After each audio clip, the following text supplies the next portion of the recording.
Two things: sitting with your sorrow and checking your hands. So first, sitting with your sorrow, Thomas Aquinas, one addressing the topic, the emotion of sorrow, he gives 5 remedies for sorrow. 5 remedies. It's worth looking up all 5 of those. We're just going to look at the first one. And the first one, he says, first remedy for sorrow is to weep. It's to be sad. It's to sit with your sorrow. He put it this way. He says, tears and groans naturally assuage sorrow, because a hurtful thing hurts yet more if we keep it shut up, because the soul is more intent on it. Whereas if it be allowed to escape, the inward sorrow is lessened. So I'm sad. I'm going to be sad. Maybe let it out. You know, there's a comedian, Louis C.K. He was on one of those late night talk shows, and when he was being interviewed by one of the guys, he mentioned and he recounted how one time he was driving on the highway, he was just listening to Bruce Springsteen, he said, and as he was listening to this song, just randomly driving on the road, he found himself, as he says, pricked with what he described as a profound sadness out of nowhere. And he said he immediately felt the urge to run away from it. And then I quote him, he says this, as he felt that urge to run away, pricked with the profound sadness, he says, oh man, I'm getting sad. I've got to get my phone and write hi to 50 people. But as I was reaching for my phone, I said, don't. Just be sad.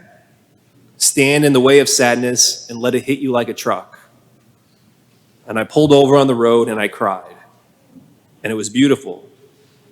Sadness is poetic. You're lucky to live sad moments. I was grateful to feel sad, he said. And then I met it with true, profound joy. See, there's the depth of joy. There's the depth of when the Bible says rejoice always, is to sit with the sorrow long enough to meet a true and profound joy. See, it doesn't, meeting the true and profound joy, it doesn't make the sorrow less sorrowful. It doesn't take the sorrow away, but I do meet love there. And it's like, that can be so, like, especially some of us this morning, we're carrying something, like we're sad, or we're carrying something that's sorrowful on our heart. There's a pain, there's a disappointment. Like, that can be that's so difficult to grasp, even scandalous to say. That's why it's helpful sometimes to turn to art to convey these things. You know, so you should have gotten a card when you walked in. On the back of the card, there's a poem by a famous poet, a Catholic poet, Dante, in the 13th century. He wrote this poem that's entitled, "Upon a Day Came Sorrow Into Me." And I ask that you follow along with this, because it's a deep poem and it's difficult to follow. And so Dante, in his poem, he says this. And so what he's doing, he's personifying sorrow in a woman here. And he says, "Upon a day came sorrow into me, saying, I've come to stay with thee a while. And I perceived that she had ushered bile and pain into my house for company." So in other words, like sorrow, it's nasty, it's painful, it's ushering bile, and it's ushering pain as its company is coming to me. It's like, it's nasty, it's painful. And so of course, what is his response? "Wherefore I said, go forth, away with thee." Go away, I don't want you, sorrow. Of course I don't want you. I don't want to experience this. But like a Greek, she answered full of guile and went on arguing in an easy style.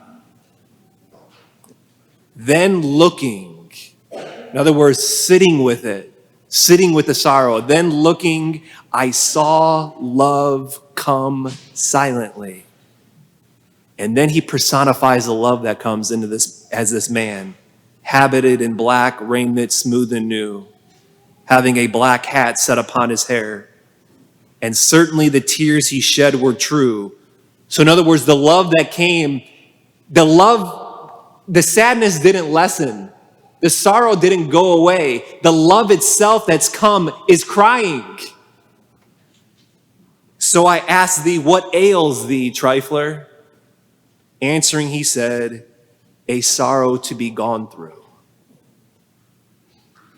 See, when we sit with sorrow, we can meet a person there.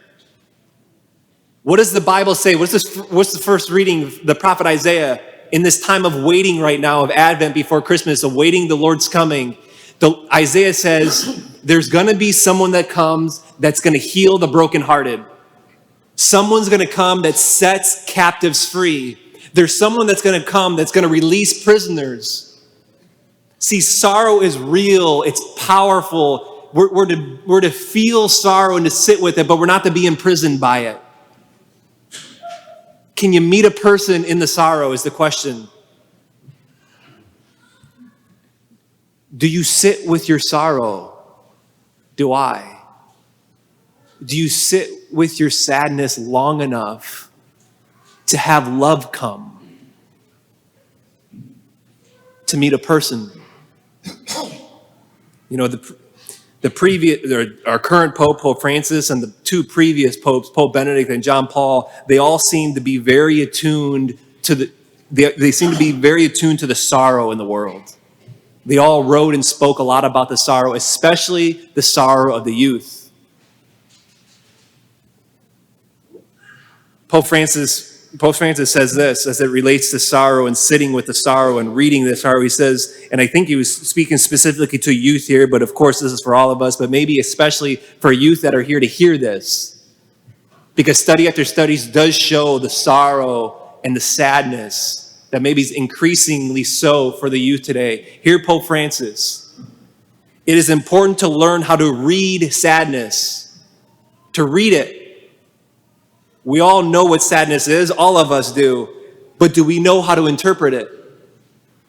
Do we know what it means for me, this sadness that I feel today that's come onto me? In our time, sadness is mostly considered negatively as an ill to avoid at all costs.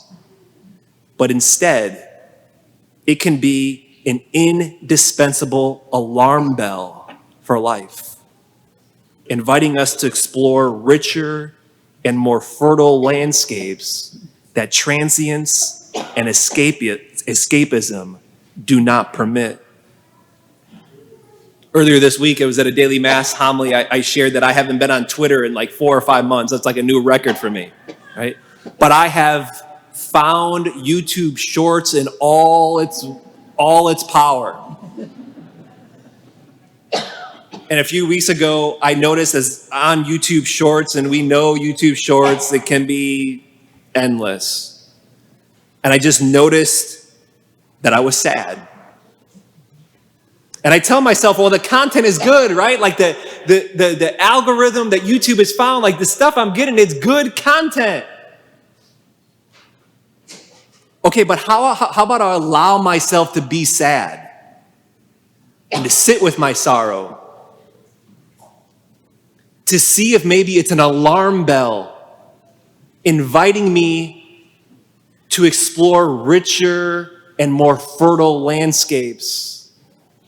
See, what's that? See, the richer and more fertile landscapes for you and me, it's contemplation. It's meeting a person.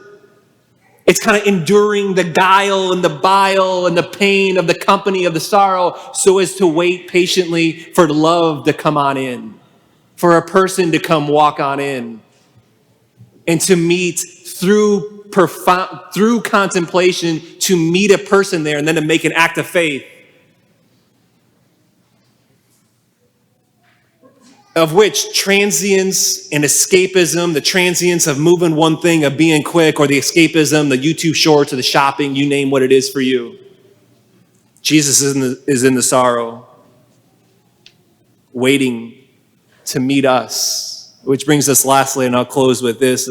I want to close with the image on the other side of this. If you could take this out, this image, and we're blessed now to have a version of Michelangelo's Pietà back in the back of our church, and maybe there's no greater image that shows sorrow than the Blessed Mother holding her son who was just crucified, was just taken from the cross, and there she is holding her dead son's limp body. And certainly the look on the Blessed Mother's face has sorrow written all over it. What I want you to do is I want you to look at her two hands right now. Notice that her right hand is around Jesus, holding him tightly, as her fingers even pressing in upon his body. What is she doing? She's sitting with her sorrow. She's sitting there with Christ. And notice her left hand. Her left hand is not wrapped around Jesus. Her left hand is held out open, her palm upward, in this disposition of receiving, in this disposition of contemplating. It's like, I don't understand it. I don't like it. I don't want this sorrow. This sorrow doesn't make sense to me. I don't like it. I don't know why it's happened, but I'm going to trust. I'm going to receive. I'm going to depend here. And certainly that look on her face has sorrow, but she's not worried. And so the question for us is to check our hands. What are our hands doing? When sorrow comes, when sadness comes, what do I typically tend to do with my hands? Do I have one around him? Am I waiting with the other? Am I enduring the pain and the guile, maybe of the sorrow, so as to meet love in a person?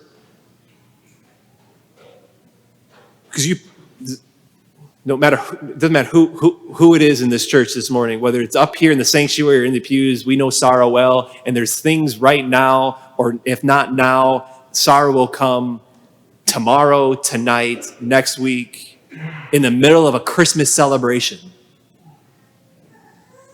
To check my hands and to see and to receive him. And so sorrow or sadness is a universal human emotion experience. Don't shy away from it.